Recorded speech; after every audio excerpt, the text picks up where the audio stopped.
अगर आपका न्यायालय में भरण पोषण अर्थात मेंटेनेंस का केस चल रहा है और आपके अंदर मेंटेनेंस को लेकर काफ़ी सारे सवाल जन्म ले रहे हैं, तो आज आपके उन सभी सवालों के जवाब इस वीडियो में आपको मिलने वाले हैं। क्योंकि मेंटेनेंस का केस शुरू होने से पहले और शुरू होने के बाद हस्बैंड वाइफ के मन में काफ़ी सारे सवाल उठते हैं और परेशानियां होती हैं, जिनका एकमात्र कारण है इसके बारे में नॉलेज ना होना। दोस्तों, आज मैं बात करूंगा 2020 में माननीय सुप्रीम कोर्ट द्वारा भरण पोषण मामले में दिए गए एक अहम फैसले के बारे में। इस जजमेंट में आपकी सभी परेशानियों का हल भी है और इस जजमेंट को आप अपने केसेस में यूज़ करके बेनिफिट भी उठा सकते हैं।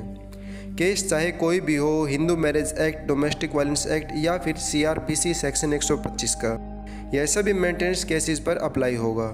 नवंबर 2020 में रजनीश बनाम नेहा मामले में जस्टिस इंदु मल्होत्रा और जस्टिस R सुभाष रेड्डी के पीठ ने भरण पोषण मामले में यह ऐतिहासिक फैसला सुनाते हुए नई गाइडलाइन जारी की। इस जजमेंट में वैवाहिक मामलों में भरण पोषण से संबंधित लगभग सभी इश्यूज पर विचार किया गया है और शीर्ष न्यायालय द्वारा काफ़ी सारे सुझाव भी दिए गए हैं। आज के दिन आप इस जजमेंट को भरण पोषण का गीता, कुरान या फिर बाइबल भी कह सकते हैं।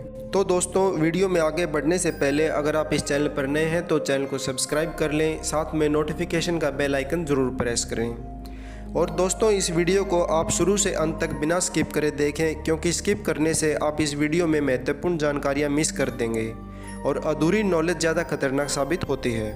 तो चलिए शुरू करते हैं। मैं एडवोकेट नरेंद्र आपका स्वागत करता हूँ आपके अपने चैनल कोर्ट रूम में। अक्सर मेंटेनेंस के केसेस में पत्नी के खर्चों को बढ़ा चढ़ाकर बताया जाना और पति द्वारा अपनी इनकम को छुपाने की कोशिश करना देखा जाता था, लेकिन इस जजमेंट के आने के बाद अब स्थिति कुछ और है। माननीय सुप्रीम कोर्ट ने कहा है कि पत्नी को दिया जाने वाला मेंटेनेंस इतना अधिक नहीं होना चाहिए कि पति चुका ना पाए और उस पर बोझ बन जाए, ना ही इतना कम होना चाहिए कि पत्नी को गुजारा करना मुश्किल हो जाए।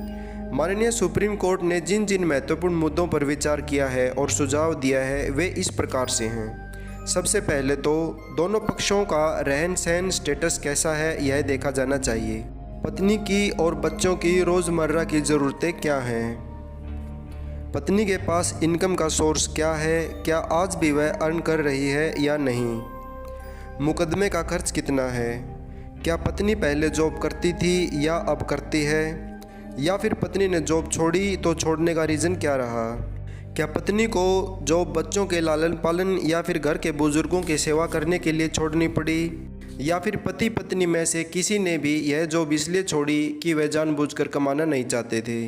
पति की वित्तीय क्षमता, फाइनेंशियल कैपेबिलिटी क्या है, पति की एक्चुअल इनकम कितनी है, पति पत्नी दोनों की लायबिलिटी क्या क्या हैं, उनके खर्चे क्या हैं, उन पर परिवार के कितने लोग आश्रित हैं, पति की कोई देनदारी वगैरह है या नहीं। यह सब जानकारियां अब पति पत्नी दोनों को कोर्ट में अपने एफिडेविट सहित देनी होंगी। इसके बाद ही कोर्ट द्वारा कोई मेंटेनेंस निर्धारित किया जाएगा। इसके अलावा फैमिली कोर्ट को भरण पोषण निर्धारित करने के लिए सुप्रीम कोर्ट की ओर से जिस गाइडलाइन को फॉलो करना है वह भी इस प्रकार से है। पति यह नहीं कह सकता कि वह अपनी पत्नी और बच्चों को कमाकर नहीं खिला सकता। यह जिम्मेदारी पति की होती है कि वह प्रूव करे कि उसकी इनकम कितनी है और अपने परिवार का भरण पोषण वह कर सकता है या नहीं।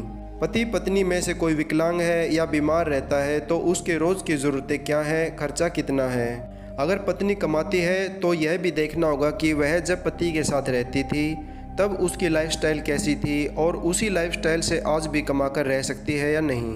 डोमेस्टिक वायलेंस एक्ट मामले में जब न्यायालय राइट टू रेजिडेंस का ऑर्डर पास करेगा या पति को यह आदेश दे सकता है कि वह पत्नी को किराए या फिर दूसरे खर्चे का भुगतान करे। कोर्ट को यह भी ध्यान में रखना होगा कि पत्नी पढ़ी लिखी है या नहीं। पत्नी पति के घर रहते हुए नौकरी नहीं कर रही थी या छोड़ दी थी और छोड़ने का कारण क्या रहा था, क्या पत्नी आज नौकरी करने की स्थिति में है या नहीं। कोर्ट को यह भी ध्यान में रखना होगा कि पत्नी को कई सालों बाद नौकरी करना मुश्किल होगा, क्योंकि बढ़ती उम्र के साथ साथ नौकरी के नए चैलेंज का सामना भी करना पड़ेगा। आज की नई तकनीक को सीखना पड़ेगा, जिससे पत्नी को नौकरी करना मुश्किलों भरा हो सकता है। कोर्ट को बच्चों का मेंटेनेंस देते समय बच्चे के रहने का, खाने का, कपड़ों का, मेडिकल वगैरह का और एजुकेशन का खर्चा भी शामिल किया जाए, यह ध्यान में रखना होगा। इसके अलावा कोचिंग क्लासेस का, प्रोफेशनल एजुकेशन का खर्चा भी शामिल किया जाएगा। और यह खर्च पति पत्नी दोनों को बराबर उठाना होगा अगर पत्नी कमाती है तो। जिस डेट को मेंटेनेंस एप्लीकेशन फाइल की गई है उसी डेट से मेंटेनेंस ऑर्डर पास किया जाएगा। और यदि किसी मामले में पत्नी पहले से ही मेंटेनेंस ले रही है या पति को भरण पोषण देने के लिए कहा गया है तो दूसरे किसी अन्य मामले में पति द्वारा उसे दी जा रही मेंटेनेंस को न्यायालय द्वारा ध्यान में रखना जरूरी होगा। तो दोस्तों, ये थी ऑनरेबल सुप्रीम कोर्ट द्वारा वैवाहिक मामलों में भरण पोषण संबंधित कुछ महत्वपूर्ण गाइडलाइन, जिन्हें अब पूरे भारत में सभी न्यायालयों द्वारा फॉलो किया जाएगा, जिसका उद्देश्य मेंटेनेंस मामलों में एक रूपता लाना है। तो आप इस जजमेंट को अपने मेंटेनेंस केस में यूज कर सकते हैं और इसका बेनिफिट उठा सकते हैं। आशा करता हूँ आपको मेरा यह वीडियो हेल्पफुल लगा हो। तो मिलते हैं दोस्तों नेक्स्ट वीडियो में कुछ अन्य विधिक जानकारियों के साथ। तब तक के लिए नमस्कार।